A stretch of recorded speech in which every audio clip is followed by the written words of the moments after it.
This is Your Anxiety Toolkit, episode number 181.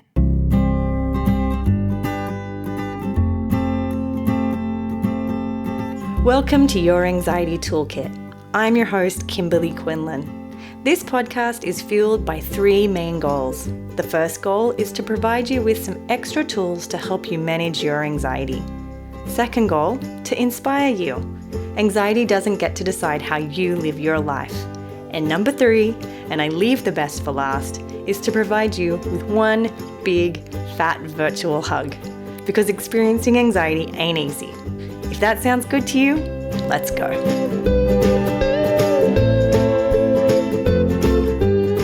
Welcome back, everybody. Hello. Thank you for being here with me. We have a lot to tackle in this episode, so I am going to jump in as quick as I can.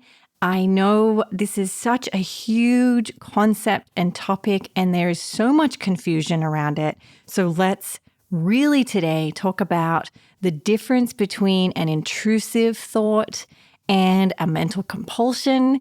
We also want to figure out which ones we want to work with and which ones we want to allow. We want to talk about the difference between allowing a thought and engaging in a thought. There's so much to cover here. So before we get started, a couple of really exciting things I really want you to keep an eye out for.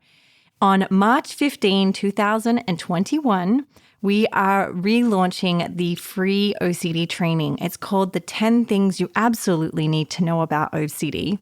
It's not called the 10 things you need to know. It's called the 10 things you absolutely need to know about OCD. I have shared this free training multiple times. Tens of thousands of people have taken this training. I've got nothing but amazing responses back.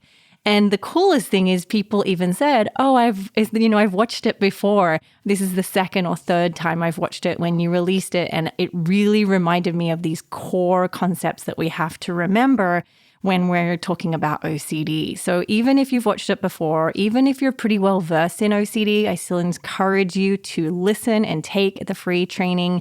It's just jam-packed with information and science and all the good stuff. And even if you're a therapist, I encourage you to take it. So if you're interested, go over to cbtschool.com/10things, or you can click the link in the show notes. I am so excited to share that with you. Now, one more thing, keep an eye out because as of March 19th, we are relaunching ERP School with some exciting bonuses, which I will announce in next week's episode. So excited again to share this with you. And, what an amazing community. What an amazing opportunity I've had to teach so many people about ERP and now also teaching therapists. We have now got ERP School approved by the National Association of Social Workers. So if therapists out there, you can actually get CEUs for taking ERP School, which is very, very cool. All right, let's get straight to the show. Let's talk about the difference between an intrusive thought and a mental compulsion first. So the first important piece to remember here is we pull apart what to do with what thoughts, because that's really what this is about. We must first understand the foundation of OCD. So OCD starts with an obsession. This is an intrusive, repetitive, unwanted thought, feeling, sensation, or urge. It's not just a thought. It could be a sensation. It could be like a feeling like derealization or guilt. It could be a sensation like feeling in your left finger or feeling in your nose or whatever that may be. Everybody's different. But it does start with this intrusive thought. And the thing you must remember here is you cannot control this. This is the first experience of OCD, right? You have the intrusive thought, feeling, sensation, or urge, and this is the thing you can't control. So there's a really big point right off the bat. The second piece here is once you've had that intrusive thought, feeling, sensation, and urge, you usually feel anxious and uncomfortable and it's unwanted. And so your natural instinct is to do something to remove it. You'll do it to remove the physical discomfort, the emotional discomfort, the uncertainty that you feel. And that is what we call a compulsion. Now, As many of you know, we know the kind of more mainstream compulsions that are known in our society: hand washing, jumping over cracks, moving objects, and so forth. But one of the most common compulsions is mental. It's thinking. It's rumination. And that's the thing that's really hard to catch. And that's why I'm doing this episode, because so many people have asked, how do I differentiate between an intrusive thought and a mental compulsion? And what do I do? Like I said at the beginning, I'm not supposed to block thoughts, but I'm not supposed to do mental compulsions, and that's thinking too. And what the stars, right? So let's go back to the cycle. You have a thought, feeling, sensation, and urge. It makes you uncomfortable. Then you do a compulsion to make it go away. And usually you do get some form of relief. But the problem with this is that then it reinforces that thought was important. Therefore, your brain continues to send out the fire alarm, the safety alarm, the smoke detector. It sets off all of those alarms in your brain and then sends out more anxiety with more of that thought, feeling, sensation, and urge. So let's go back to the main concept. You're not to try and suppress your thoughts, because the more that you suppress your intrusive thoughts, the more you have them. I've done full episodes about this in the past, so if you want to go back and listen, suppressing your thoughts will only make them worse. But here is where it gets tricky. People will say, again, if I'm not supposed to suppress my thoughts, what am I supposed to do if I catch myself doing mental compulsions? Is stopping mental compulsions thought suppression? And this is where I would say, technically no, but it depends, right? So what we want to do, let's go straight to the solution. We want to acknowledge that we're having an intrusive thought, feeling, sensation, or urge, or an image, right? It could be an image too. And then our job is to do nothing about it, to do our best not to solve that uncertainty or remove ourselves from that discomfort, right? That's our goal. And then our job is to reintegrate ourselves back into a behavior that we were doing or we would be doing had we not had this thought, right? So let's say I'm typing, I have an intrusive thought about whether I'm going to harm my child, or I have an intrusive thought about whether I cheated on my partner, or I had an intrusive thought on whether I'm gay or straight, or I had an intrusive thought about harming somebody, or a religious obsession, or a sensation, or a health anxiety sensation, right? So I have this. I'm going to acknowledge that it's there. I'm actually going to practice not trying to make that thought go away, but instead bring that sensation or thought with me while I type on my computer. As I'm typing, I'm going to notice the sensations of my fingertips on the keyboard. I'm going to notice the smell of the office. I'm going to notice the temperature of the room I'm in, right?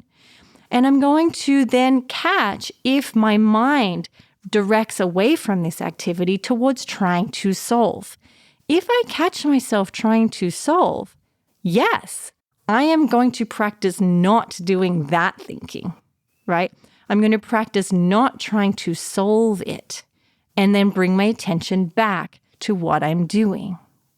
I find that if I'm getting caught in some kind of mental rumination, I get down on the ground and I start playing with my son. He's really into Lego right now. And so I fully throw myself into this, right? I do my best to fully engage as best as I can. Now, I'm still going to have the presence of intrusive thoughts because I cannot control that. So it's going to sound a little bit like this. OCD is going to say, hey, what about this? What if this happens? And I'm going to say, oh, hi, thought. I'm actually typing an email right now, and that's what I'm going to do. You can be there. I'm going to allow this uncertainty to be here, and I'm going to keep typing. So then I start typing. And then OCD will be like, if I were to externalize, it would be to say, no, this is really important. You really have to figure this out. And I'll go, no, thank you. I'm really cool that you're here, but I'm going to type. And then it's going to say, hey, Kimberly, this is really important. And if you don't give me your attention, I'm going to, something really bad is going to happen. And I'm going to go, thank you, but I'm writing an email right now. And then you're going to be like, wow, I'm doing pretty good. Look at me go. I'm fully practicing this skill of not engaging in my intrusive thought. And then it's going to say, listen, let's say I'm impersonating OCD. It's going to say, listen, I am not going to stop bugging you until you give me your attention. And I'm going to go, that's fine.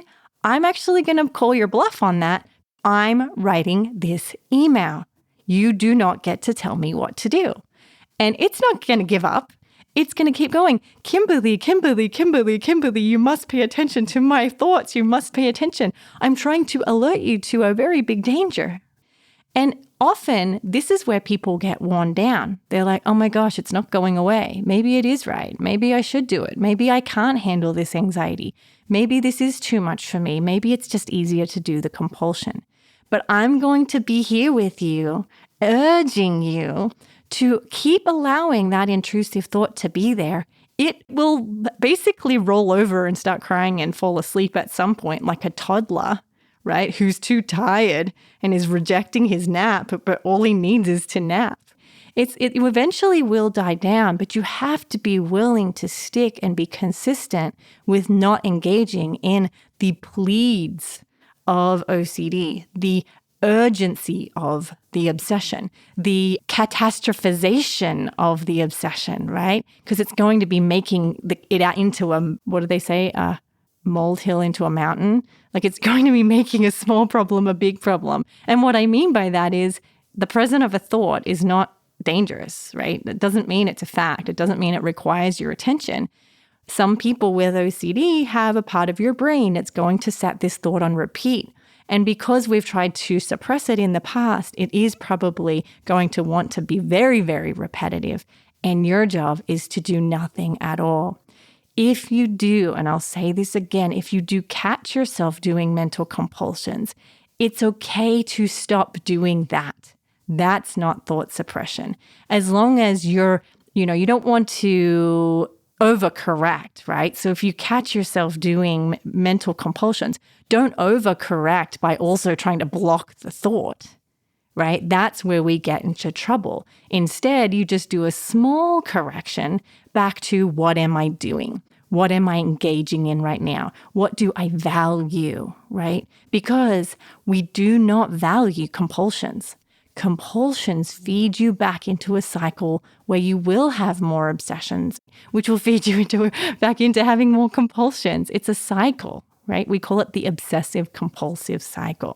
So we really want to sort of be skilled in our ability to identify the difference. If you can't identify the difference, it's going to be really hard to know which is which and how to respond in those moments.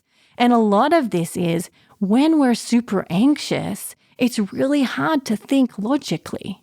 It's really hard to think, is this true or is it not, or so forth. It's not even helpful in that moment. Whereas it may be like 3 days later, you're like, oh my goodness, what was I thinking? That was a bit strange. I wonder why I got so caught up in that. And that's because when we're anxious, our brain has a difficult time, coming up with problem solving that is effective. So the more you can be able to identify it, and I encourage my clients throughout the day, is catch yourself doing mental compulsions. Don't beat yourself up, but practice this idea of going, oh, this is me doing a mental compulsion. Oh, this is me having an intrusive thought. Oh, this is me having an intrusive thought and wanting to do mental compulsions, and being able to label them so that in the moment when you really are at a 9 or a 10 out of 10 of anxiety or uncertainty or discomfort, you're able to be more skilled in your response, right? Super, super, super important stuff here, guys. But we don't want to shame here. Again, like this is really, really hard work. I think about, when you're originally first learning anything, everything is really confusing and everything looks kind of the same. I always think of like The Devil Wears Prada. This is a crazy example, but the actress is laughing at these people because they're looking at a belt that looks almost the same, but it's very different in their eyes. And the one main character is like, they're the same belt. And they look at her like she's crazy. And this is the same, right? When you first start doing it, these are going to look very similar and it's going to be difficult to differentiate the difference. But once you get better at being around this and labeling it and catching it, you will be able to see the differences in these two things, even if it's very, very nuanced or they look very, very similar. Okay.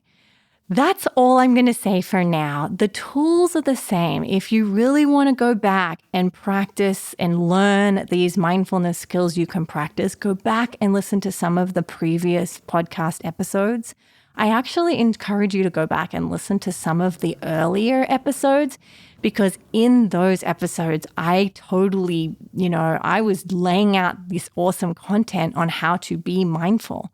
Right? Some of my best podcasts are those very first few ones, which is like back-to-back major skills, major tools. It was laying the foundation for how to be mindful with obsessive thoughts. So go back and listen to those or sign up for the free training coming up and you can also sign up for ERP School, which is coming back very, very soon. We also have Mindfulness School for OCD, which is a course that really deep dives into practicing mindfulness related to obsessions and compulsions. So that's there for you as well.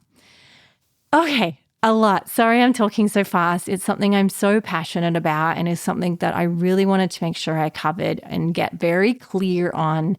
I've had a couple of you reach out and really be stressed about figuring out, the difference. So I'm hoping that's super helpful. One last thing before we go, please do leave a review. I know I keep begging you at the end of every episode, but it really would mean the world to me. If you get anything from the podcast and you want to give back in any way, I would love a review from you. Your honest review. You don't have to, fabricate anything. I really love them. I read every single one. And once we get to 1,000 reviews, we will give away a free pair of Beats headphones so that you can hear me crystal clear in your ears. And you, of course, can pick the color of your choice with those. So all my love to you. Please do go and leave a review. I hope today's episode was helpful. Podcast or and any other resources you will be able to sign up for the free training coming this Monday. If you feel you would benefit, have a good one, guys. All my love to you. It is a beautiful day to do the most beautifully difficult, hard things.